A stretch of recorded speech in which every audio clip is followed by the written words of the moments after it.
अभी हाल ही में जितेंद्र आवाड ने एक बयान दिया था कि राम मांसाहारी थे और इसका रेफरेंस जो है वाल्मीकि रामायण में दिया गया है। ये प्राइम टाइम डिबेट का हालांकि इसे कहा जा रहा है, लेकिन लोगों की आस्था को कितना ज्यादा ठेस पहुंच रहा है इससे, इस पर आपका कमेंट क्या रहेगा? ना सिर्फ वो बल्कि उद्धव ठाकरे और साथ ही तमाम जो लेफ्टिस्ट पार्टीज के नेता हैं वो ये बोल रहे हैं, तो इसको लेकर क्या रिएक्शन? किसी इंसान के बारे में अच्छी बातें जो है वो भी तो कही जा सकती हैं। कि जरूरी है कि जो बातें डिबेटेबल हैं वही सामने लाई जाए। ये जो इंसान ऐसी बातें कहता है, ये उसकी मानसिकता को दर्शाता है कि वो पॉजिटिविटी में बिलीव नहीं करता। उसको किसी भी तरह से निगेटिविटी पैदा करनी है अपने स्वार्थी रीजंस के लिए। ऐसे लोगों का आप कुछ नहीं कर सकते। ऐसे लोग हमेशा से रहे हैं, हमेशा रहेंगे। क्यों? इसलिए कि पॉजिटिव के साथ नेगेटिव होता ही होता है, आप अलग नहीं कर सकते दोनों। ये हमारे ऊपर है। आज हमारे माता पिता होते हैं या हमारे बड़े होते हैं, हम उनसे अच्छी बातें लें या उनकी कमजोरियां लें, ये हमारे ऊपर निर्भर करता है। It's as simple as that. हमें अपना जीवन किस तरह जीना है, ये हमारे ऊपर निर्भर करता है। तो हम उन बातों को न देखें या न सोचें जो डिबेटेबल है। अगर नरेंद्र मोदी पीएम नहीं बनते तो ये सब संभव हो पाता है?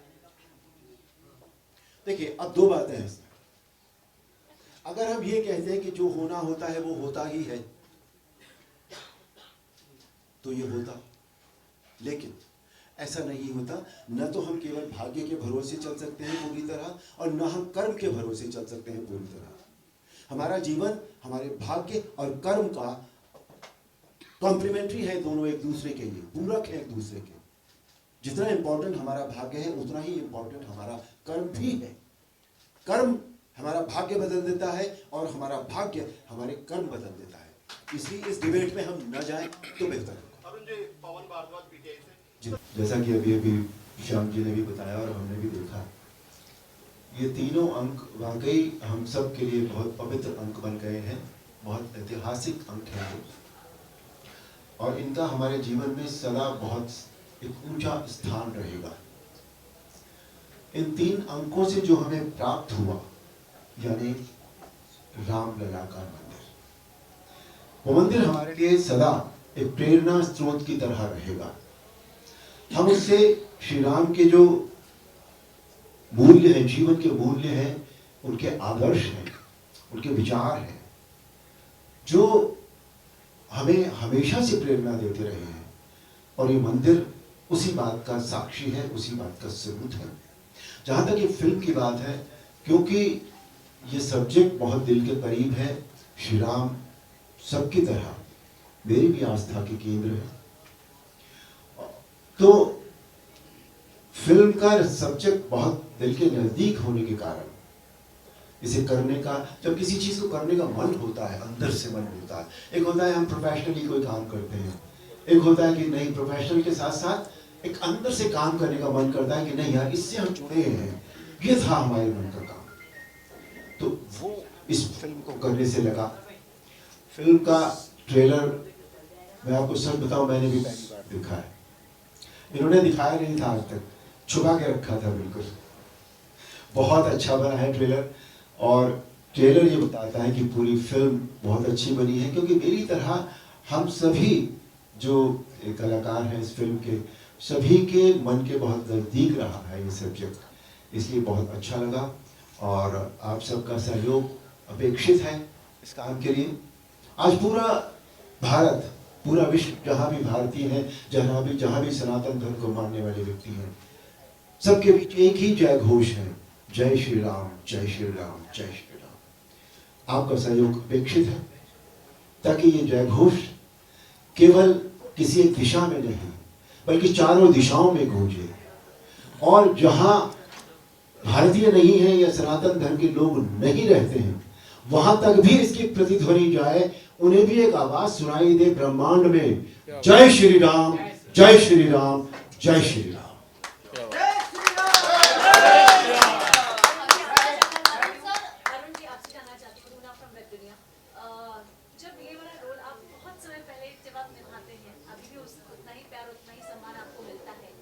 उस समय इतनी जगजा विषय को लेकर, कभी उस समय कभी आपने सोचा था कि ऐसा भी समय आ सकता है कलाकार के तौर पर भी, और आप तो खैर भगवान राम का रूप ही बन गए हैं।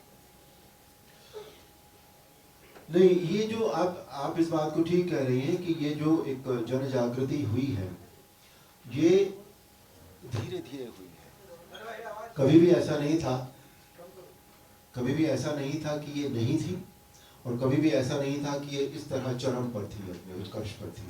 ये धीरे धीरे जन जागृति हुई है, और ये हुआ है राम मंदिर के कारण बेसिकली, क्योंकि राम मंदिर की लड़ाई जो लड़ी है सब मिलकर, और इसके सबसे बड़े कर्णधार जो कहा जा सकता है, जिन्हें माना जा सकता है, जो है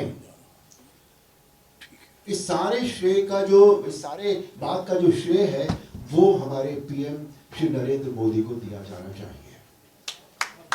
उन्होंने इस मंदिर को बनाने के लिए जो साथियों के साथ जो लड़ाई लड़ी है, जो उन्होंने जो विल पावर जो की है कि नहीं ये काम मुझे करना है, मैं इसे करके रहूंगा, उसकी वजह से ये सब काम हुआ है।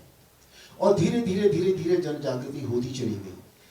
दूसरी बात, 2 साल पहले 2.5 साल पहले कोविड में रामायण का फिर से दिखाई गई, और उस वक्त इसने वर्ल्ड रिकॉर्ड भी बनाया, तो वहां से भी ये बात दोबारा से शुरू हुई। लेकिन बेसिस का मंदिर है इस जन जागृति का टोटली। पहले कभी ये नहीं सोचा था कि इस तरह की फिल्में बनेगी, क्योंकि ये हुआ नहीं था इतने दिन से भी। जैसे पहला जो 6 तारीख जो है 695 का जो 6 है, वो 1992 का है। उसके बाद 9 कब आया? 1919 में। आप देखिए 19 और 28 27 साल बाद, तो 27 साल में उस तरह की जन जागृति नहीं थी लोगों के मन में, तो था सदा, ये कभी गया नहीं। लेकिन कोई ना कोई कभी कभी कहते हैं कि चिंगारी सुलगती रहती है, सुलगती रहती है, सुलगती रहती है, लेकिन कभी कभी वो जब आग बनती, अब वो आग बनी, लेकिन पॉजिटिव रूप में, निगेटिव आग नहीं बनी। वो ये पॉजिटिव आग है जो हमारे देश को हमारी संस्कृति से जिसने फिर से जोड़ दिया। कहते हैं कि जब संस्कृति हमारे जीवन से निकल जाती है तो हम धराशायी हो जाते हैं। जैसे एक पेड़ की जड़ और हमारी संस्कृति वो एक ही बात होती है। पेड़ की जड़ जब हिल जाती है तो पेड़ सूख जाता है। वही हमारी संस्कृति के साथ होता है। जब हम अपनी संस्कृति से अलग होने लगते हैं तो हम में कुछ नहीं रह जाता। हम एक बार फिर अपनी संस्कृति से जुड़े हैं, और इस बार ऐसे जुड़े हैं कि हम कभी इससे अलग नहीं हो।